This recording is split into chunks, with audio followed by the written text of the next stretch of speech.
Hi guys, and welcome to Dee's Media World. Today we'll be doing episode 35 of my Inuyasha review series, The True Owner of the Great Sword. So there's a lot of things that happen in this episode. I mean, I don't have a lot of notes because I kind of was able to sum it up really fast, but there are a lot of things that are important that happen in this episode. So let's start at the beginning. Inuyasha Shishomaru, fight, and Inuyasha don't. Not only does Inuyasha win, he pretty much almost kills Shishomaru, and apparently the only reason he lived is because his sword, the Tenseiga, protected him.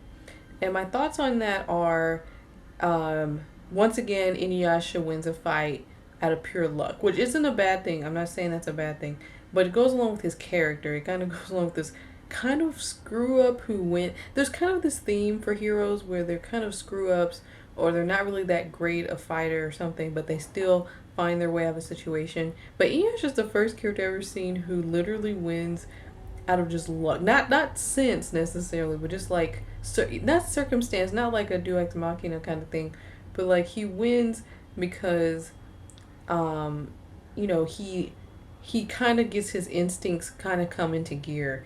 Like he's a character who can't die because his instincts and his own being won't let him die. So he'll find a way to get the heck out of that. But what's really interesting about him discovering the wind scar is that Shishomaru pretty much walked him through it. For starters, he comes back in the last episode to fight Inuyasha and mentions like the wind scar and how you can't use the Tensaiga without the wind scar. Inuyasha didn't even know what the wind scar was, what you're talking about. Then on top of that, he's fighting the sword, trying to destroy it, which Inuyasha's not going to allow that to happen. And because of that, Shishomaru intentionally so, it seems, blinds him. And because he's blinded, he actually can sense the wind scar now because one of his senses are down. And it's like, Shishomaru, did you want Inuyasha to I mean, this is kind of like, what was your plan here? Like, if I knew that this person hasn't reached their full potential of power and I wanted that power, I'm not gonna tell them what that power is. I mean, to be fair, it's not like Shishomaru told him how to do it or how to get the wind scar, but that was something I was thinking. I was like, you just pretty much led to your own defeat, literally. You pretty much baby walked him through it. But in any case, I didn't think Inuyasha was gonna die in this fight anyway. What's really interesting too is that because there's a lot of things that happen in this episode, this fight between Inuyasha and Shishomaru is like the first 5 minutes of the episode because there's so many other things that are going on, and that's a first. Like, Inuyasha Shishomaru fight will be a whole episode as we've seen before. Like the last time it was 2 episodes. The first time we saw Shishomaru it was like 3 episodes, which I think is like the only time in the show where there's been 3 episodes like of the same thing going on. So it's kind of funny that it's over in the first 5 minutes. They basically learned they didn't kill Shishomaru because somehow he like disappeared. Like we understand that Tenseiga saved his life, but I guess that also gave him disappearing powers. No idea how that's explained. We see that Shishomaru is kind of resting or recovering in like this really beautiful forest. Like I'll show some of the pictures, but the way the forest looks before they show Shishomaru is beautifully painted. And in terms of animation, that looks great. I mean, the drawing is clearly not as good as the last episode, but it's still, it's Inuyasha. It'll be okay, I guess. Yeah, we meet this character named Rin, and she's like a little girl. I think they say that she's like 8. Not literally, but I think like in her facts, if you look up the character, I think she's like 8 years old. And she tried to help Shishomaru, and we learned that Shishomaru doesn't eat human food. In fact, if I remember correctly, we never see Shishomaru eat, so we don't know what he eats. But it's clear that demons do eat food because we've seen demons eat food before. Sometimes it's humans, it's animals, whatever. But I don't think we've ever seen Shishomaru eat. Maybe he doesn't have to eat. That's kind of hard to believe. But okay, whatever. Whatever human food whatever he does, he eats. I don't know what it is. Let's see. And we actually learned about her, and it's kind of this episode's kind of split into half. It's kind of like what Inuyasha and the group are doing, and then kind of what Shishomaru and Rin are doing. We see that Rin, when she tries to get food for Shishomaru, the village men, like 6 of them, like beat her. They beat this little girl, like kick her on the ground, and it's like, was that necessary? Like, okay, you don't want her to still steal food from the preserves, even though she lives there in that village and she's an orphan and she has nobody in her family. So I guess she's just supposed to wait for y'all to feed her. Is that how it goes? I mean, they don't know why she's bringing the fish, so who's to say that she wasn't eating it for herself? And then why does your message have to come across with kicking her? You're a grown ass man. Why are you kicking a little girl? Okay, I'm gonna calm down, because Rin is a great character and she gets better than this. Like, that's kind of a low point for her, but it's like, really, you gotta kick her to get the point across? Okay. Ugh, that's just ridiculous. Um, and the interactions that her and Shishomaru have are really nice. In that, Shishomaru, I don't. It's hard to say if he's like touched by her gestures. We're not seeing the show.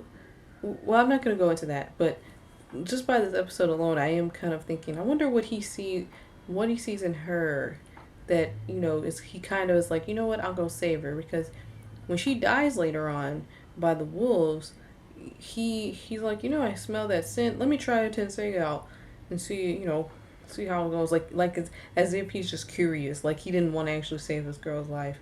But speaking of the wolves killing her, and I thought this back when I saw it the first time. If don't wolves, like, what this is crude, but they killed her, so when they eat her, like, her body wouldn't just be there. Like, she was like dead, but her whole body was okay, essentially. Like, they killed her, but it was almost like they killed her and ran off. But wouldn't the purpose have been to eat her? That's a question I truly have. Like, why is it that she's completely okay? Like, not besides being dead, but like all her limbs are there and everything. I didn't quite understand that, because I thought the purpose was to eat the humans. But anyway, and then speaking of wolves, there's another character that comes in this episode, so, which is kind of unlike the show. They don't really introduce 2 new characters, and these are characters you're going to be seeing for the rest of the show.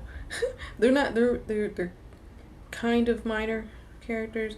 They're like, if there was a category under major but before minor, like, somewhat important characters, but not major characters. But I love that Rin thinks about Shishomaru when she's running for her life. And what's so great is that she never speaks this whole episode, yet we can feel her, we can relate to her, and we really like her.